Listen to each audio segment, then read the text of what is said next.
give me to drink. Give me to drink, give me to drink, give me to drink, give me to drink. My family is thirsty, God. Give me to drink. The nations need water. Make me a well. Make me a well. Make me that well. And give me to drink. Hallelujah. When she said, give me to drink, she said, Lord, I'm willing to be that well that will carry the water to the city. I will carry the water to the city. The water was at the well, but she became the well that the city needed. Is there anybody that can say, Lord, make me that well that will go to the city and give thirsty men to drink?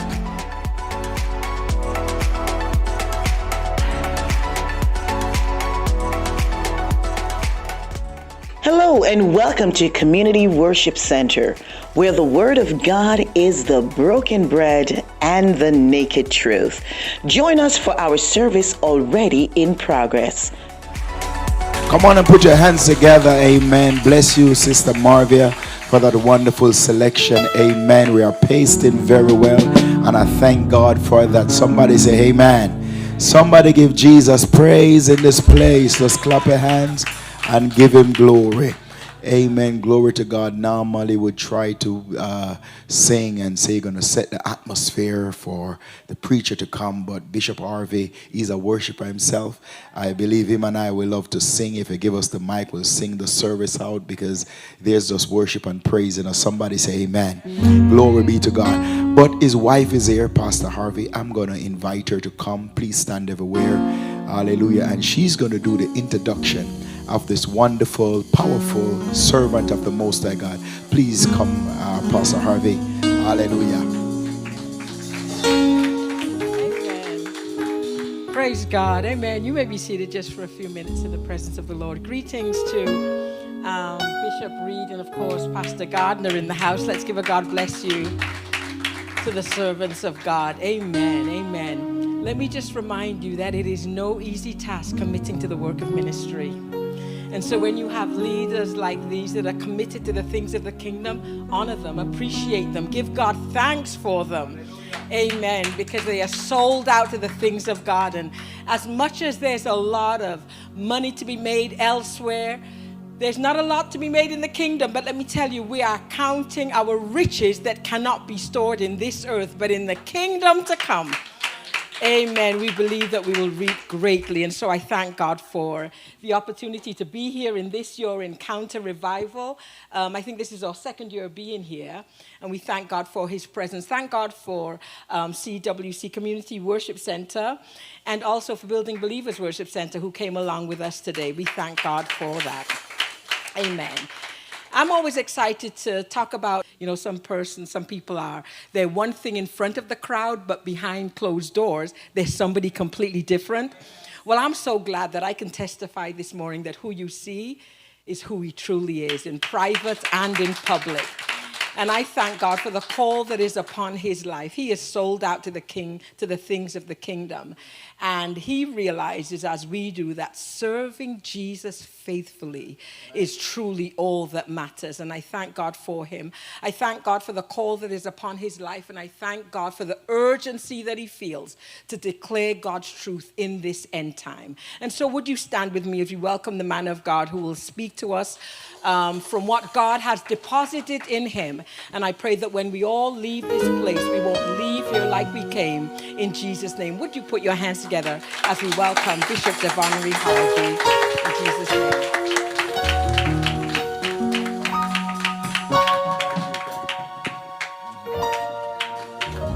Bishop Reid. Amen. To God be the glory. You may be seated. Grace be unto all of you today in peace. From God our Father and from our Lord Jesus Christ. I am so grateful to the Lord for having brought us here another Sunday to give him glory and honor and to praise his infinite, his matchless name. His name is worthy to be praised. The Bible says from the rising of the sun to the going down of the very same, the name of the Lord is worthy to be praised. I want to greet today especially Bishop Reid, today. The Lord bless you, sir. And Bishop Gardner, God bless you, sir. Thank you for the invite. And it's just wonderful to always be here. And be of support to this church. Amen. And I'm just committed to support this church in whatever way I can. Don't ask me when I got there. Well, I'm just there over the years, and I think the pandemic had kind of slowed down a bit, but the pandemic is over, like seriously, it's gone. So I think at this point, it's just, the church is back. Amen, the church is back. We're no longer blaming the pandemic for anything. It's over. It's a new day, and so we give God praise. But I'm just happy to be here, to be a part of this service. I thought it was I here? Was it last year, October? I thought it was a few months ago I was here the last time. In the Encounter Revival. It's one Encounter Revival for the year, and it was last October. My God, Jesus is coming soon. Because I thought it was like 4 months ago. I didn't think it was October already, and I hate to say this, but I really, honestly, I'm not even kidding when I tell you, when I came in here, I was looking to see where's Pastor Reid. I'm going to quickly remember, because I'm always looking for when I come, and to see, just when you said it today about the pain you feel and how you're still worshiping, I was just thinking about you when you're up here, just before you said it, like you praise the Lord through your pain, like it doesn't even matter, like you got to push and give God praise no matter what. And it's what I call a sacrificial praise, when you probably don't even want to praise him, but you got to praise him anyhow.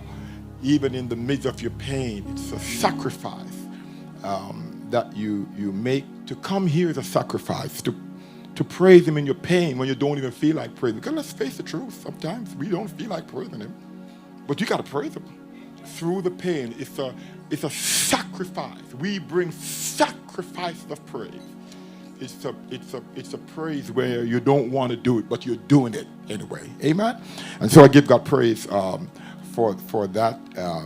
Glad to see you, Bishop Reid, and we've been praying for you, and yes, and all the members here in this church. I'm happy for those who came along. My wife, Pastor Bennett, one of the assistant pastors is here, Pastor Bennett, and the members, ministers, and members who were here with us today. They had a little thing going to church yesterday, and they left kind of late. More people would have come, and but I don't know if they were tired because of the late whatever they were doing yesterday at the church for a while, and. But no matter what, when you invite us, once we can, we're coming, and so we're glad to be here today. Brother Leo, you want to testify? Come and give a testimony today. Take 2 minutes out of my time. It's kind of a shocking. Just give a quick testimony. He got saved in Jamaica, and they baptized him and then sent him to us.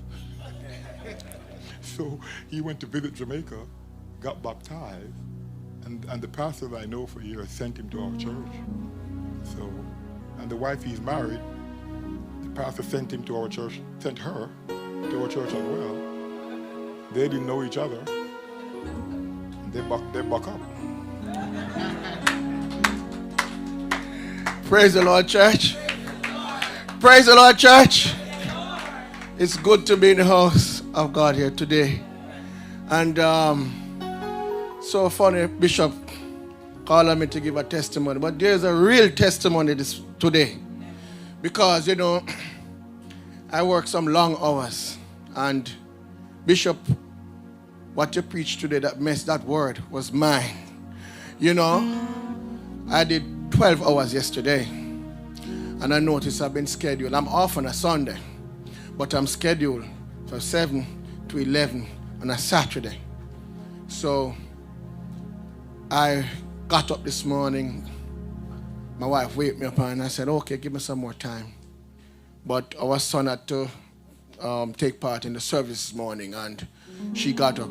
She's pregnant. Said she had to struggle to get him up, but I was really tired, you know. And she turned on the oven this morning and left it. And while she was out, my phone is on silence. I don't know, but when she rang it, I happened to hear it in my sleep. And she said, babes, can you go downstairs and turn off the oven? And to God be the glory. I got up and I couldn't go back into the bed this morning. I couldn't go back to sleep. I said, you know, don't use work as an excuse, because if you were scheduled tomorrow morning, you'd have gone to work. And I said, you know, I think I'm getting about the money. I think the money is getting into the way of God. And I get up and I rush into the bathroom. I think it's about 15 minutes to 9 o'clock.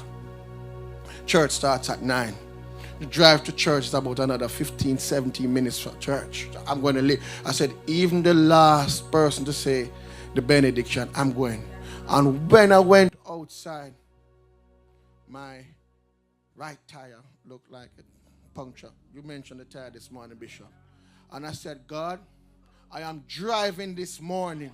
I am going to church this morning. Because if it is the money, I'm going to say I'm tired, I'm not going to church. That's not going to happen this morning. And I go into the vehicle. And I turn on the vehicle. And then I turn on Facebook. And I start to watch praise and worship until I got to church this morning. I reached the church very much, and I got the sermon. I got the word this morning.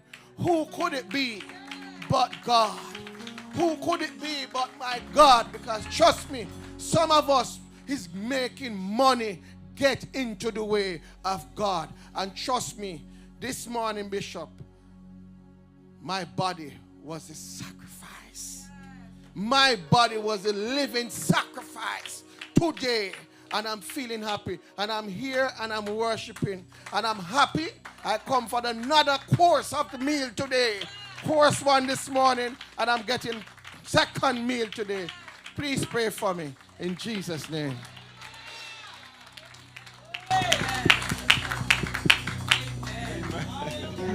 Amen. I just felt like calling him, if I didn't even tell him ahead of time. I don't know why I did it. I just felt like, well, it's good. And then you're in the second service. You deserve to go home and rest, but you're here. Again, it's a sacrifice of praise that we give to the Lord, and we give God praise. Amen. See if I can tackle this message today. I'm not a long speaker. It's never long. If you want a short preacher, you can call. I don't preach for long. I used to preach for long, and I don't preach for long anymore. And I know that you look like you happy if I'm going to preach a short. Like you're not going to say don't bring him back here because he preached too short, would you? That's right. So for you, I'm going to preach. I'm going to keep my eyes on you today. So if you see me go overtime, just go like that. Just do something. Indicate to me that it's time to wrap up. So, but I don't preach for long anymore because I learned that half of what you say sometimes people don't remember. And you waste time. You preach for an hour and a half, and then after the first 20 minutes, they don't remember a thing. So I just said, so I do a series, Bishop.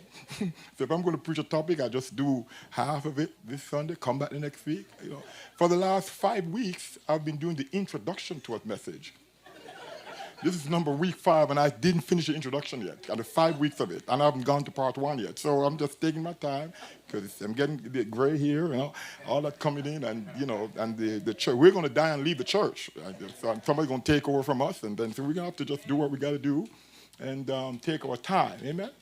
So we could have sweatless victories, and so I won't be long. So start clocking me when I start. Let's sing this song before I get into well-known song. As a deer panted for the water, so my soul longed after you. You alone are my heart desire, and I long to worship worship you. You alone are my strength and my shield. To you alone doth my spirit yield. You alone are my heart desire, and I long to worship you. Oh, you alone are my strength and my shield. To you alone doth my spirit yield. You alone are my heart desire, and I long to worship you, and I long to worship you, and I long to worship you, and I long to worship you.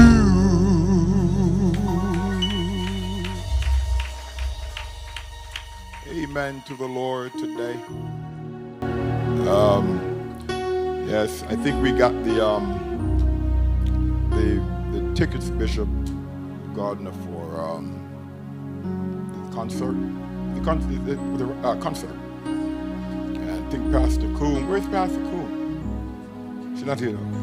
She I think she dropped the ticket off. Right? Yeah, those are the tickets. For the concert coming up this Saturday before. And that will be at the church still, yes. So we'll announce it next week and start making plans to support that as well. Amen. We love Community Worship Center. When I first came to Florida, this was the first church that I visited, and the church that just embraced me and has been for the entire time. And so I never forget kindness and always appreciate this church. Pastor Reid was such a secret supporter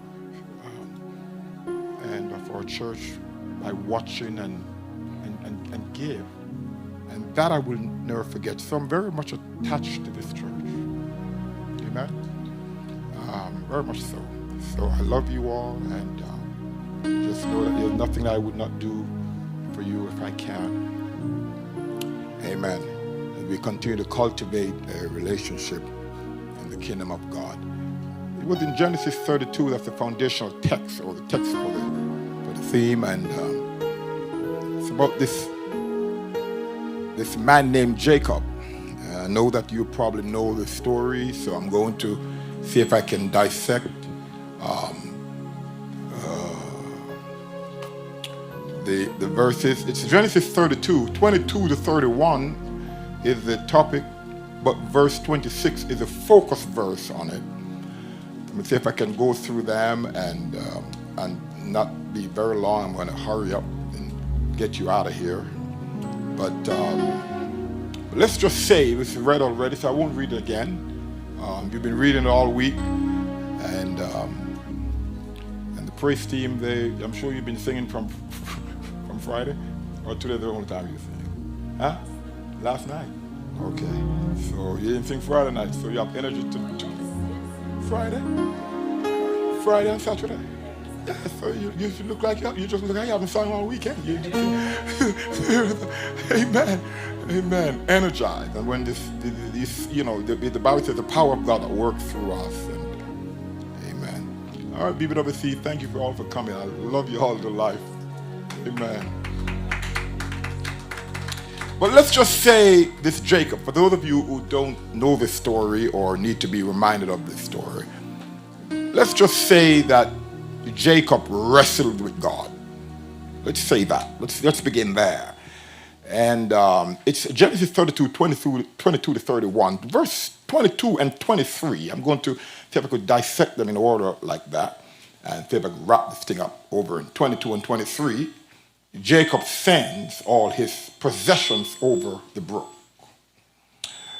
And this was a demonstration of faith, even though I wonder about this Jacob, whether he was in faith, but we'll show at the end, hopefully, that he was in faith.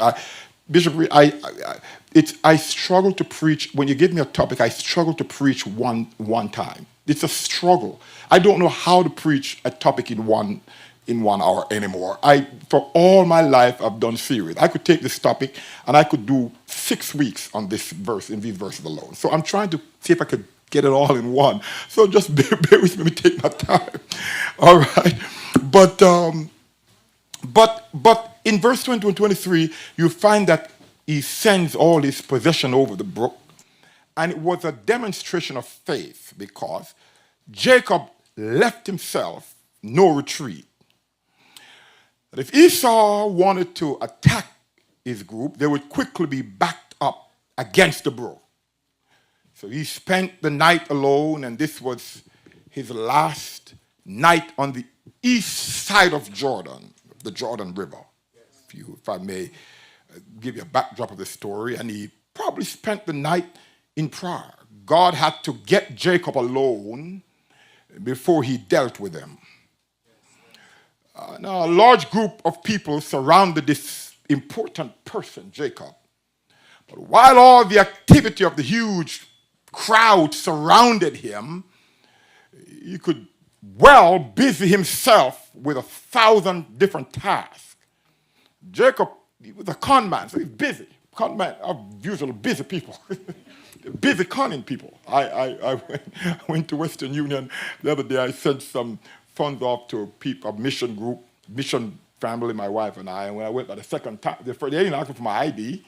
And I realized to send some more the second time, and they asked me for my ID. And I asked them, why? I said, because the government is not sure if you're a con man.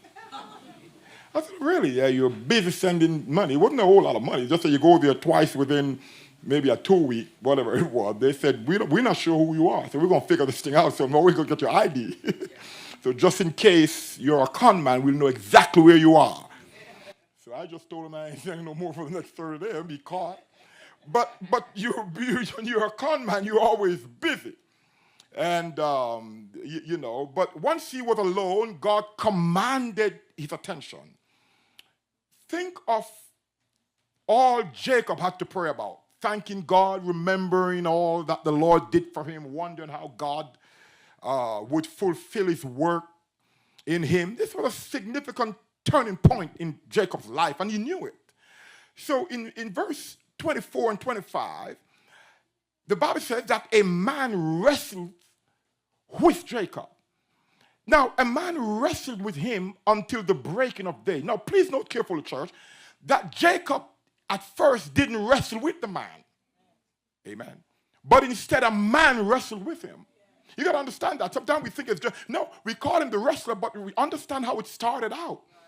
That it was a man who was wrestling with him and not Jacob wrestling with the man. Jacob would have been happy to have been left alone, right?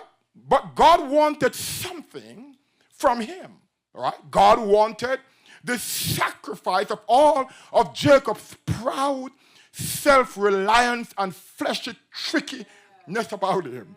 He wanted his secret, illegal wrongdoings, and God came to take these by force. Are you listening to me? Now, God is always pursuing us. It's something about God. His love is always pursuing us. Because remember, this man was wrestling with Jacob represents Christ. It was God wrestling with him. So Jacob was there sitting down. Jacob didn't go wrestle. God went to wrestle. I want you to, because I'm going to make a point at the end of that. God went to wrestle with him. Because God is always pursuing you. if you're sitting in here today and you're not living right, God is pursuing you. That's what happened to the woman at the well. The Bible said, they that worship him must what? For the Father seeketh. He's seeking after you. God is pursuing you. He wants you. God is not up in heaven with a black book, with a pen, I told the church this morning, writing down every wrongdoing that you do so he can come and whip you. He's not mad at you. He just wants you to get it right. That's all he wants. Amen. So he's always pursuing. Now the Bible doesn't say that he wrestled with the man, but they wrestled a man with him. We call him wrestling Jacob. And so he was, but we must not forget the wrestling man, or rather the wrestling Christ, or the wrestling angel of the covenant who had come to wrestle out of him much of his own strength and his wisdom. Every con man is wise. Come. I mean, the Bible even said it, be wise as a what? Serpents are wise people. They're not stupid. That's why they're serpents. Devil is cunning fox. You know much for the devil. You can't fight the devil on your own strength. You need God to fight him. He's a wise, cunning fox. Yes. That devil is smarter than a lot of us in here. If we don't have Jesus, we'll never win a battle over him. We'll only win battles because we are in Christ. It is Christ that wins the battle. We will never win the devil. He's bad. He's cunning. He's a fox. When I was growing up in the island of Jamaica, there's a song we used to sing in primary school. Satan is a cunning old fox. Now, I don't remember all of it, but he said, if I catch him, what? Come, Satan. Lock the box. For all the tricks. He don't play it on me. All kind of tricks he play. I mean, he's a cunning fox and he's bad. He's bad, man. He's a bad devil. But don't you ever underestimate that devil, because without Christ you'll never win. You only win through Christ. Amen, everybody. So a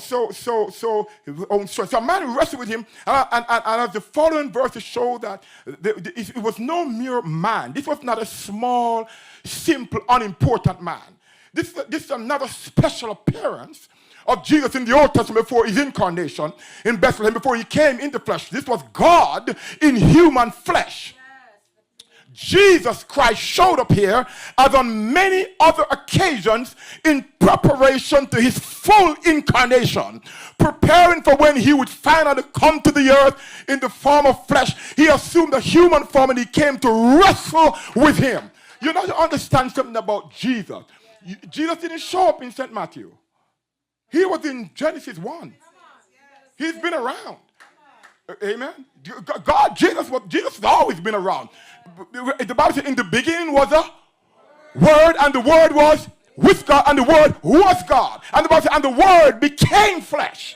So if in the beginning of Genesis was Jesus, this same Jesus became flesh and dwell among us. So Jesus knew he was going to come to it, but before he came to the earth, he kind of showed up with Jacob.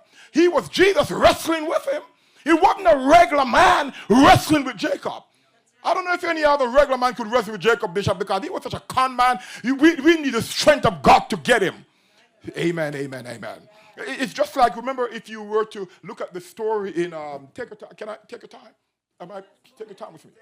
So if you know, in Joseph, with Joshua rather, Jesus showed up to Joshua in Joshua chapter 5 and verse 13 through 15. Remember? And it came to pass when Joshua was by Jericho and he lifted up his eyes. Joshua looked between verse of Joshua 5, between 13 and 15. Joshua was in a battle. And Jesus again showed up. So don't think that was the first time Jesus showed up with Jacob. Jesus showed up with Joshua, and Joshua didn't even know who he was. Yes. But when Joshua saw, the Bible said there was a man standing tall over him. Think about it. If you can stay here, let me tell you what that means. If you can stay here and look at, now, am I taller than you, Bishop? A little. So maybe a little bit, I don't know. So, but in any case, if I can see as far as you can stand, Bishop, and I stand here, if I'm taller than you, and I look way down the road and see you, you're going to look taller than me. Because when I look down there, I'm not going to think about whether you're tall or short. Even if you're shorter than me, you're going to look like you're tall. So when Joshua looked, he saw a man standing tall over him. And he didn't know who it was. But Jesus showed up. And Joshua said, hey, are you for us? Or are you against us? and the Lord said to him, hey, look here, Joshua, do me a favor. You better take off your shoes from off your feet, because the place where you're standing is holy ground. When God shows up, it's holy ground. I don't care where you are, if you're in the shower, if you're on the job, if you're in your car driving, if the Spirit of the Lord shows up, you better take off the shoes and begin to worship. Take off the shoes, for the place, Joshua, where you're standing is holy ground. God showed up. Are you listening to me today?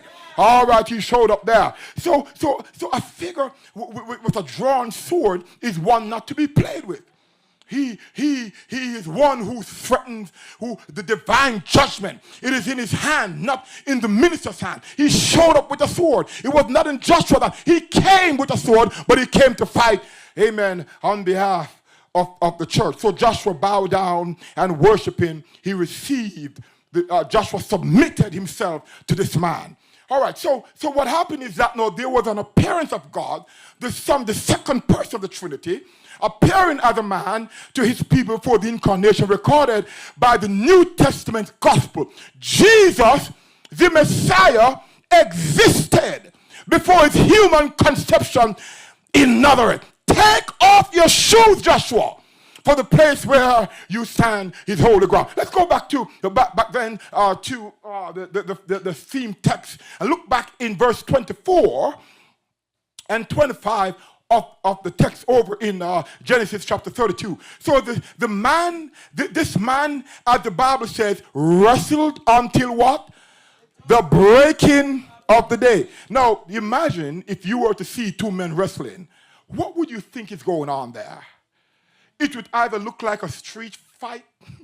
You think about it. If you see two men wrestling out there in the parking lot, you're going to think it's a street fight. Or you're going to think there's some wrestling match going on out there. With the modern readers, we begin to think that there's some fight going on out there in the parking lot, right? But how did Jacob ever manage, though, to keep up his struggle throughout the entire night? I don't know how he did it, but I do know that his determination to hang in there was no greater than our frequent determination to have our own way. Okay, let's see if we can ask a question that everybody can probably relate to. It's a rhetorical question, but think about it.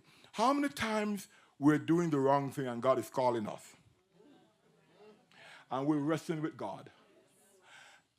You know what I was doing when I was showing this message? I said, I think I want a wrestling match with God to clean me up. Wait. Because here it is, right? He wrestled, right? But there was too much of self about it all. At first, it was his own sufficiency that was wrestling with the God-man Jesus Christ. He saw that he did not prevail against him. As the fight progressed, it seemed Jacob was somewhat eventually evenly matched against the man. That's how it looked. Amen. That's how it seemed. But you got to understand that please understand, ladies and gentlemen, that I don't care what fight the devil puts up. And I don't care if it looks like he's winning. He's not equal in power with God. When the Old Testament ended, we didn't know who won the war. Every time God moved, Satan counter-moved. From Genesis to Malachi, God moved, Satan blocked the move. God comes in, block move, Satan moved. Then God moved again, then Satan moved. God did something, and Satan counteracted. That's all you see in the Old Testament. God moved, and Satan counter-moved. Then the Old Testament ended. And we didn't know who won the war. Because we thought that maybe God and Satan was equal in power. Because every time God moved, Satan comes and he countermoved. But guess what? God said, all right, I'm going to keep my mouth shut for 400 years. God kept his mouth shut when the Old Testament, because the last verse in the last book in the Old Testament says, right, lest I come and smite thee with a curse. So it ended with no clear winner of the war. But then God shut his mouth for 400 years and he said nothing. 400 years later, St. Matthew 1 popped up. And she shall bring forth a son. God said, I'm getting ready to talk now. I'm going to show who's going to win the war. and she shall bring forth a son. Thou shalt call his name Emmanuel. Which being interpreted is what? God. Have you ever been asking God for something and you can't get any answer? And you wonder why heaven is silent? Well, when heaven is silent, God is fixing something. 400 years, my sister, God said nothing, but he was fixing something. You and I are here today because God fixed it. Look at them and tell them, God fixed it. Come on, tell somebody God fixed it. That's why we're here. So when heaven is silent, don't be alarmed. Just know that God is on your side. Lift your this prayer and say, God, I know that you're on my side. Do you believe that today that God is on your side? Lift them and say, I know who I am. God is on my side. Look across the aisle and tell somebody, God is on your side. Tell him. Good God. He's on, I'm telling you, he's on your side. Do you hear me? He's on your side. So here's what happened. So he did not prevail against him as the fight progressed. The match was only evenly matched. Sometimes it seemed that way, but God can turn the tide at any moment. And he allows the match to go on for his own purpose. It's not hard to imagine, though, church, that Jacob, working so hard and feeling he's getting the best of his opponent, until finally the man Jesus, you know, people who live their life careless in sin, they just think that they're never going to get caught. Right. You know what I mean? Yeah, nobody caught me this time. You just feel like, you know. Am I right about it? Think you're never going to get caught. Like, yeah, missed it this time. Pastor didn't see me. You get caught this time around, and you keep going back because after a while it just becomes like the norm. you know, you feel like, well, I'm untouchable this time. I've been doing it for 58 times. You're like, yeah. Right? You're working. Jacob felt like he was getting the best of his opponent. Until finally, the man Jesus changed the nature of the struggle in a moment. Jacob here must have felt drained and defeated. So in verse 26, Jacob's plea to the man Jesus, he said, let me go for the daybreak. Jesus said, let me go. Jacob, you have been wrestling all night. It's time to let me go. Amen, everybody. But Jacob, now that the table has turned, he's no longer this bad man, con man. Jesus got him cornered. God was saying to Jacob, it's time to let me go. You've been wrestling all night. But Jacob said, no, I need more. I will not let you go. I need more. Oh, yes, I need more. Let them say, Lord, I need more. I need more about Jesus, more. I need. God said, Jacob, it's okay now. You can go. Jacob said, no. He said, I can't let go now. I'm done. Jacob knew this struggle would not last longer. Even though he clung to him desperately, Jacob had lost, and a better and greater man, Jesus, defeated Jacob. Yes. Are you listening to me? We must know that we serve a God who is greater than us. And we cannot conquer much of anything unless he conquers us. I will not let you go unless you bless me. This wasn't Jacob dictating the terms to God as he did in previous occasion over in Genesis, and I can't go through it now. But here God overcame Jacob, and Jacob sought this blessing with weeping. He knew he was defeated. He yet desperately wanted a blessing from this greater one. He took his brother by the heel in the wound. Of course, he maybe saw that Esau was coming after him. Right? And in his strength, he struggled with God. Yes, he struggled with the angel and prevailed. He wept and sought favor from him. He found him in Bethel, and there he spoke to us. That is the Lord God of hosts over in Uzziah. He said, I will not though let go until you bless me. Through his past, Jacob was always clever. He was always sneaky. He was a cunning old fox. So he never felt the need to trust in God alone. When you think you can do it on your own, you don't know to trust God because you think that you can do things on your own. You can't. Look here. Don't be duped by the enemy. You can't do this thing on your own. Did you hear me? Did you hear me? Yeah. Those of you, if you're not a Christian in here today, don't be thinking that you're going to wait until certain things come. You know. People tell me that all the time. Unsaved, especially the men. The men can talk some foolishness. You know, Pastor. Yeah, I'm just waiting to get the house first and the land. You ever have a guy tell you that? Look at you laughing like somebody tell you, I love you, but I'm just waiting on the house and land. And the car, so when I marry you, fix you up and you look nice and you can everything with everything curry. That man know he don't love you. Because I'm telling you, young girl, let me tell you, sister, if a man love you, the only thing he's going to do is marry you. He don't care if you have a ring. You know how many people are married that don't have no ring? They be like, man, I love this girl. I can't afford to lose. I ain't got no ring. I don't care about the ring. I don't care about nothing. I'll sleep on the floor. When a man loves a woman, if a man is hanging on to you for 5 years, he don't love you. He don't have a clue. He don't have you stringing you along till he's ready to move on with the next person. Am I right? So if a guy's stringing you along for 5 years, he ain't got no interest. He don't want you. He running all over town. Yeah. Talk to me now.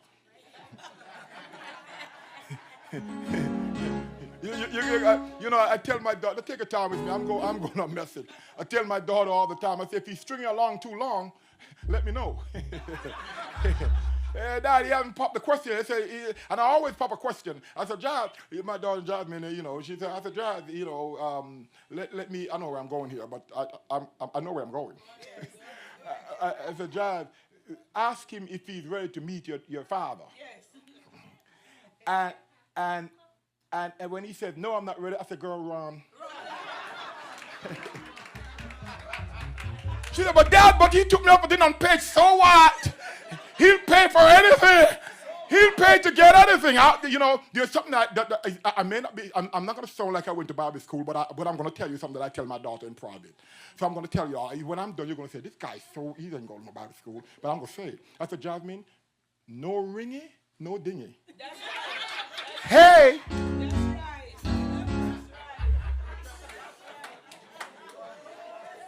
She said, what you mean, Dad? I said, girl, you better shut your mouth.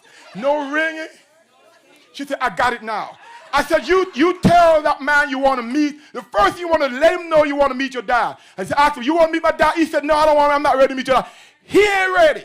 I said, tell him to bring him to church. He said, no, Dad. He said he don't want to come to church. I said, girl, he ain't ready. Because when a man is ready, he'll marry you without the house. He'll grow together with you. And if he's stringing you along, girl, you better run. Are you listening to me?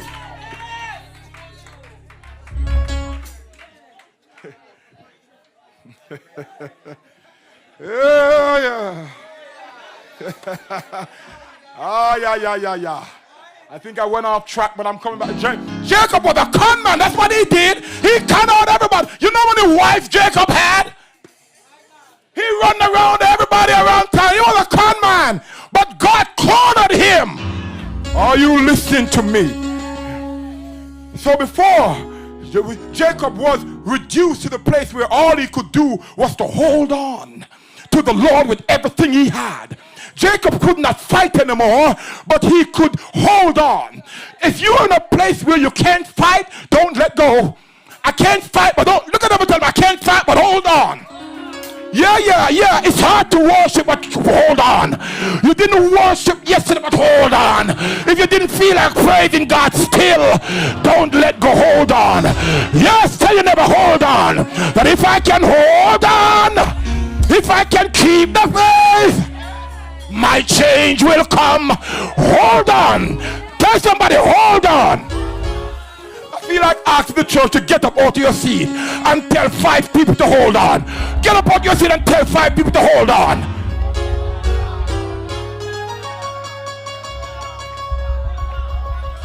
I didn't want to come to church, but hold on. I didn't come last night, but hold on. Hold on. Yeah. For I don't feel no waste time. I come to far from where I started from. Nobody told me that the road. Oh, I don't believe he brought me this far. Look at thing. I don't feel no. I come too far from where nobody told me.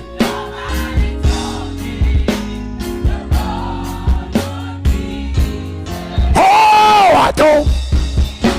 He brought me this far. I don't believe. I don't believe. I don't believe. He brought me this far to leave me. Somebody praise him in here. Somebody lift your hand and praise him.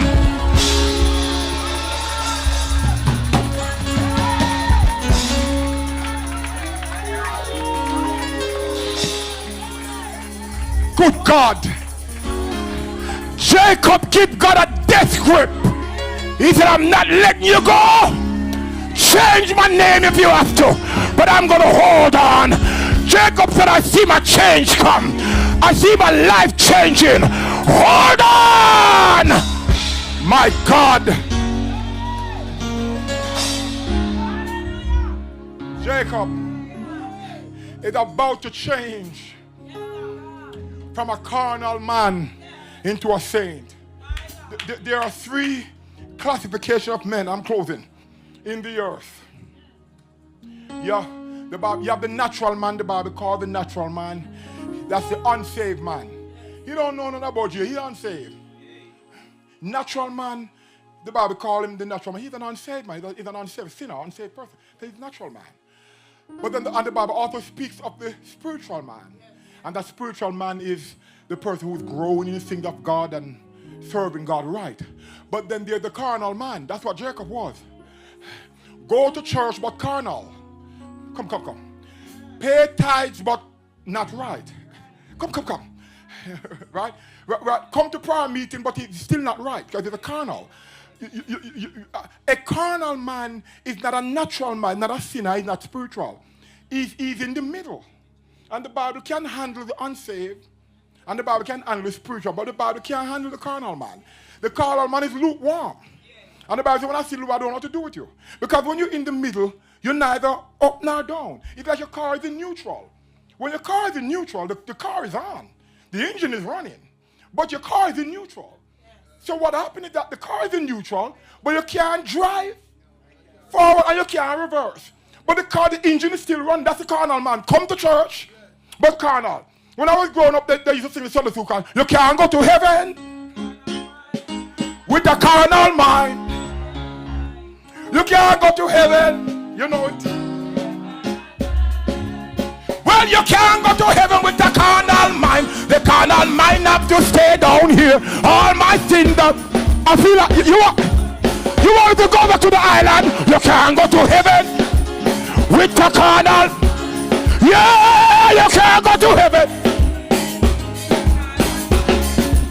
Well, you can't go to heaven with the carnal. Well, the carnal mind have to stay down here. All your sin.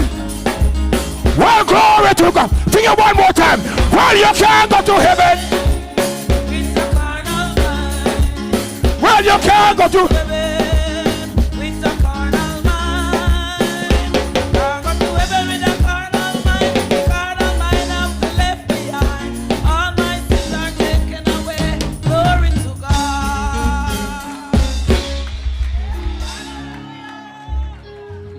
Getting ready to close. Jacob said to the man, what is your name? And the man didn't answer. Because Jacob think he's slick. It's long time Jacob wrestling with God. And he knew it was God. If you're not right, if you're carnal, and God is talking to you, don't you know it's him? Of course, the devil is not going to come to you and say, I mean, if you're not doing right, the devil is not going to come to you and say, you need to show up and do right. It's God talking to you. That devil is no fool. If you're not right, why would the devil come to you and say, he has come to kill, to steal, and to destroy. So when you're not right, the devil is not going to come to you and say, you need to break up a polyground. He's going to say to you, you know what you're doing is all right, though. Take your time. Let's go a little further. That's what the devil's going to do, right? So when Jacob, the watch his name, the man didn't answer. Christ didn't, because Jacob knew God was calling him. The con man spirit is still in him. But anyway, his name was changed to Israel. You have to move from Jacob to Israel. Tell your neighbor, move from Jacob. I mean, the old Adamic nature will still be in you. Because you can't get rid of yourself. You're covered by grace. Ladies and gentlemen, can I ask you something? Can you imagine if the grace of God is removed from all of us in here today? For 5 minutes. If the grace of God ever moved, right? No, I have never stolen from anybody, right? In all my life, I've never a thief. But if the grace of God removed now from me, can't go to heaven.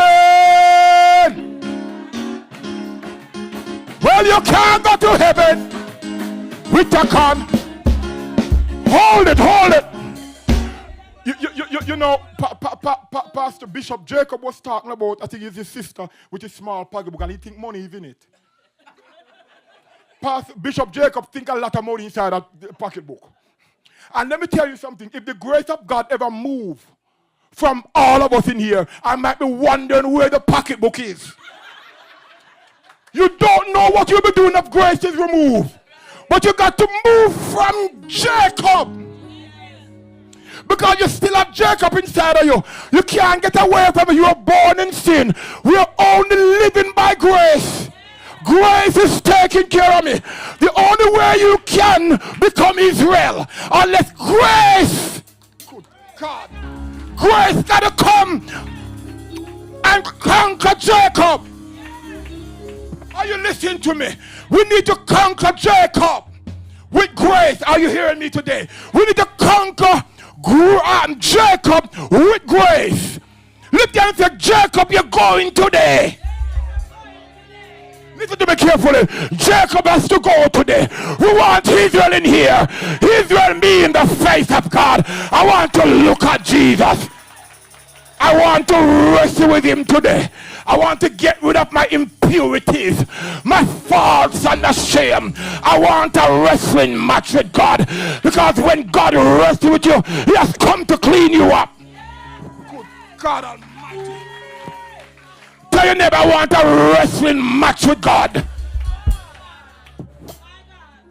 You write some more about Jesus. More about more of his saving fullness, see more.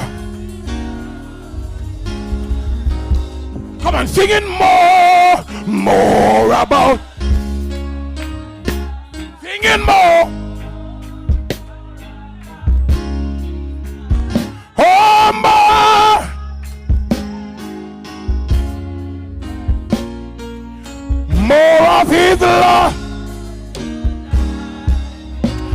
Lift your right hand to God. I want a wrestling match today. Because the wrestling not coming to kill you. God wants to wrestle with you. And he wants the devil out of your way. I need to wrestle today. I need to get rid of my old self. I need to get into the power of God. I need to get to where God is. I need to wrestle with him. God, take me over. Use me, Lord. Everything can wait. Plant my feet on higher ground, for I'm pressing on the upward way. Oh, new heights I'm gaining in every day. Still praying on, high onward bound. Lord, plant my feet on higher. Anybody want to wrestle with God? Come here. Come into the altar. I want to wrestle with him. Lord, lift me up and let me stand. Come wrestle by faith on earth. I want a wrestling match. And higher. And higher. Lord, plant my feet on high. Lift your hand on and pray the thing. Lord, lift me up. And let me stand By faith. on heaven. On higher plane.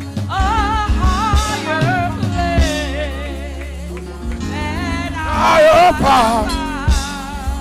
Lord, plant my feet on high. Pastor Binner, I want you to pray for this church. Those at the altar will come. I want you to pray for those at the altar, but I also want you to pray for Community Worship Center. God is about to do a new thing. Lift your hand, community. Everybody lift on the altar and say, God, do a new thing today. Do. Come, everybody, even if they're not from this church, say it for this church. Everybody lift your hand and say, God, I want you to do a new thing. Say, God, you need to yell to God. Jacob got to go today. He's going. I want Israel in here. God, plant my feet on high. Hallelujah. Just continue to lift your voices to God as we pray.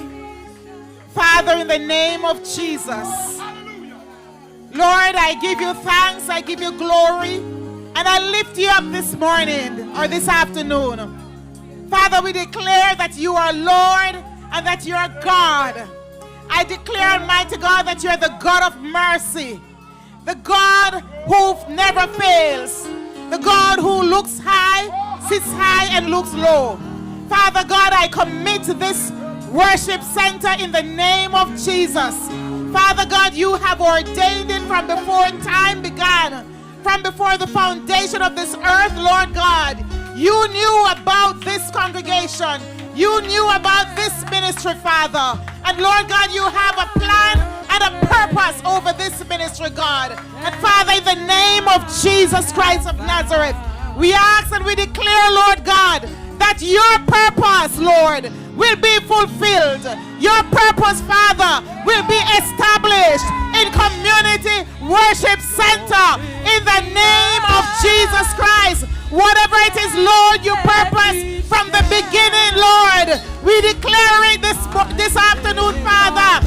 We declare that it is so, Lord God. We declare, Almighty God, that this ministry, Lord Jesus, will reach, Almighty God, the souls that you intended it to. Father God, we declare, God, that every soul that comes into this house, Lord God, oh God, their lives will be transformed by your power and by your might, Almighty God. Father God, I declare, Lord God, that whatever you say, Lord God, it is already done in the name of Jesus. I declare, Father, that this ministry is established in this community, and Lord God, that this community will be shaken, oh God, by the power that you have endued upon this ministry, Father, in the name of Jesus. I lift up, oh God, your bishop. I lift up the leaders of this congregation, Lord. And oh God, we declare, Lord God, that they're walking according to your will. They're walking according to your word, Lord, in the name of Jesus. And Lord God, you see those souls. Everyone that is at the altar right now, God. Lord, they're crying out. And they're saying more, Lord. They're saying more. More, Jesus. More of you, Lord God. More of you, Lord God. I pray over them this morning, oh God. I ask, Almighty God, that you will touch them. And oh God, as they wrestle, oh God, those things, those hidden things, those secret things, Almighty God, I pray that they will come down in the name of Jesus Christ of Nazareth. I pray, Almighty God, that your will be established. And if there's someone here this morning, oh God, who does not know you, who have not said yes to you, Lord, I pray as their Holy Spirit is knocking at their heart's door, they will not be able to resist. Father, for those who are walking feebly, oh God, and shaky, Lord, I pray in this moment that your Holy Spirit will take a hold upon them and that you will hit them, Lord, like you hit Jacob, and that they will never be the same again. Lord, I pray that there will be new identity in the house today, Lord God. I pray, Almighty God, that you touch, Almighty God, everything, God, that is thought to be untouchable in the name of Jesus. We bring down, Almighty God, those stubborn wills in the name of Jesus. Those things, God, those habits, oh God, we bring them down in the name of Jesus. Every other gods are idols, and so we bring down idols, whatever it is in the uppermost part of their minds, of their activity, of their behavior, God. We speak to it this morning, and I declare by the God who created heaven and earth that this is a new day, that this is a new beginning in the lives of everyone here today, Almighty God. I pray that this will be a day, oh God, a new day, God, a new day, God, as you pour, and as you pour more and more, oh God, souls will be thirsty for you, Lord God. Create a thirst, Almighty God, an insatiable thirst, a thirst that will not go away, God, as I seek more and more and more of you, Lord Jesus. I'm just going to ask everyone just to raise your hand. Those of you who are here and you want more from God, He is available. And He wants to pour Himself inside of you right now. But He can only pour enough as you will allow Him to. And so sometimes we need to empty so that He can fill us up. Amen. So I'm going to ask everyone, you're crying out for more. I want you to take a moment and just search on the inside. What is on the inside of you? What habit, what sin that is easily besetting you that you need to get rid of? The Holy Spirit is here, and His blood is powerful. His blood can cleanse every sin. And guess what? All you need to do is surrender. No matter what it is, you don't try to work it out. Just surrender it now. Just surrender it. So I'm giving you a few moments just to empty yourself. Every one of you, just begin to search into your heart. What is there that is holding me back? What is there that is keeping me from going where God wants me to? Is it myself? Is it my own ambitions? Is it my fear? Is there something that you're struggling with that you need to let go, and you need to do so today? What is it? If you're at the altar and you're not saved yet, you've heard the word, and the Holy Spirit is convicting you even now. All you need to do is to respond. And it is very, very simple. Just yield. Just say, yes, Lord. I give you everything. I give you all that is in me. All the dirt, all the muck, all the grime, every sin, God. I give it up, Lord God. I open myself to you and I ask you, Lord, just to look. Look inside of me. Look, Lord God. See me like you saw Hagar. Just do that prayer. Just open up. Let me hear you crying out to God. Because God is getting ready to pour back into you. He's getting ready to pour into you. Hallelujah. Just pray. Just surrender to Him. Just surrender to Him. Whatever the stronghold is, just give it up to Him. Whatever it is. Whatever it is. Whatever it is, Lord. I surrender, Lord. I surrender all to you, Lord Jesus. And as you're reviving souls, Lord, let that revival start in me, Lord. Let that revival start in me, God. Thank you, Jesus. Thank you, Jesus. Thank you, Jesus. Thank you, Jesus. Hallelujah, Jesus. Thank you, Father. Thank you, Jesus. Come here. Thank you, Jesus. Hallelujah, Jesus.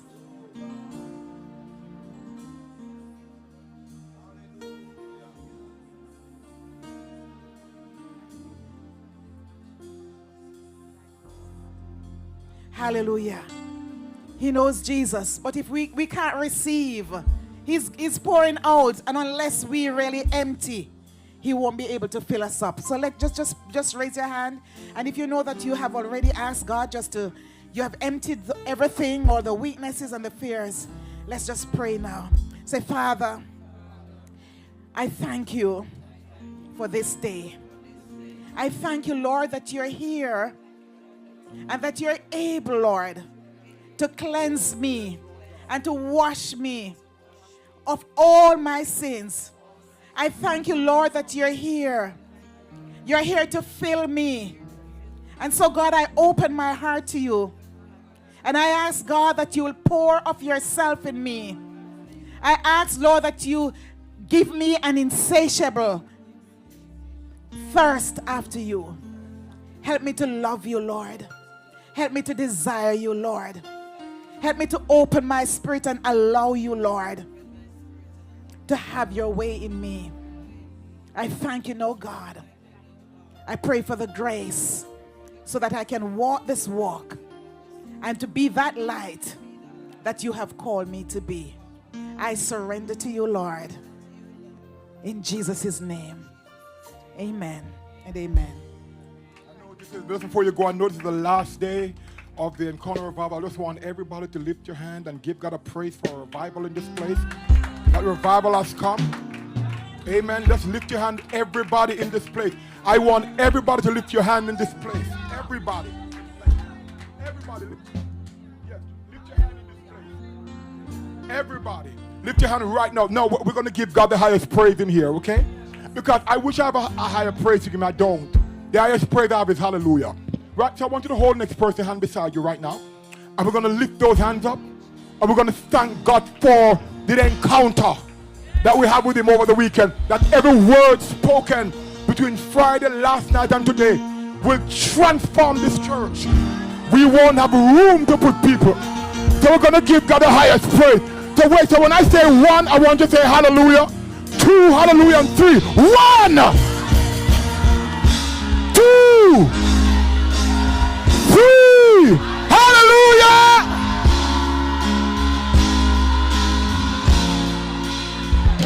Oh, I feel like pressing my way. Oh, I feel like I'm on my way.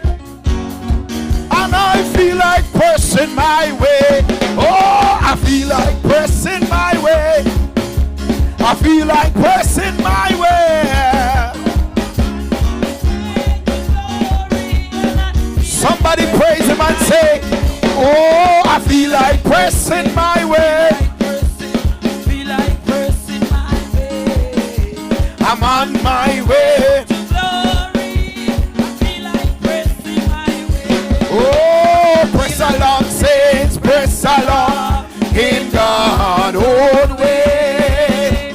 Press along, saints. Let's go home praising. Oh, persecution you must bear. Trial and crosses in our way.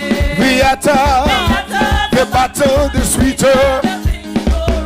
Is there anybody feel like pressing today? I feel like pressing, I feel like pressing, I feel like pressing my way. I'm on my way to glory, and I feel like pressing. Come on, put some movement. Oh, I feel like pressing, I feel like pressing, I feel like pressing my way. I'm on my way to glory, and I feel like. Come on, let's praise him and say, press along, saints, press along, saints, press along in God's own way. Press along, saints, press along, yeah, in God's own way. Persecution we must bear, trial and crosses in our way. But the battle, the sweeter, the victory. Press along, saints, press along in God's own way. Oh, press along, saints, hallelujah. In God's own way. Oh, persecution we must bear. Oh, trial and crosses in our way. The battle, the sweeter, the victory. Come on, put a praise on it and say, I feel like pressing, I feel like pressing, I feel like pressing my way. I'm on my way. Unstoppable.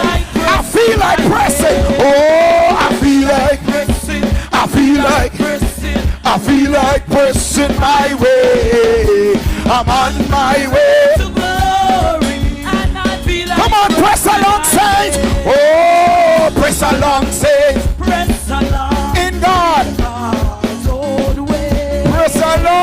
Press along, say, press along in God's own way. Persecution we must bear, trial and crosses in our way. Oh, the battle, the sweeter, the victory. Press along, press along, press along, press along, press along, say, press along in God's own way. Press along, saints.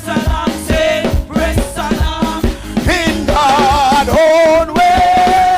Persecution we must bear. Oh, trial and crosses in our way. Oh, the battle, can we say press along one more time? Press along, say, press along, press along in God's own way. Press along, hallelujah, in God's own way. Persecution we must bear. Oh, trial and crosses in our way. Somebody getting it. The attack, the battle, the sweeter, the victory. I feel like pressing. I feel like pressing. I feel like pressing. I feel like pressing. Let me see you pressing your way. I'm on my way. Hallelujah. I feel like pressing. I feel like pressing. I feel like pressing my way. Oh, I'm on my way. Hallelujah. I feel like pressing. I feel like pressing. I feel like pressing my way.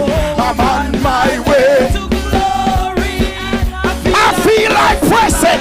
Oh, I feel like pressing. I feel like pressing. I feel like pressing my way. I'm on my way to glory, and I feel like pressing. I feel like pressing. I feel like pressing. I feel like pressing. I feel like pressing my way. Oh, I'm on my way to glory. I feel like pressing my way. Yeah. I feel like pressing. I feel like pressing. I feel like pressing my way. Oh, I'm on my way to glory. Press along, saints. Press along, press along, press along, saints. Press along in God's own way. Oh, press along, saints. Press along in God's own way. Persecution we must bear. Oh, trials and crosses in our way. Oh,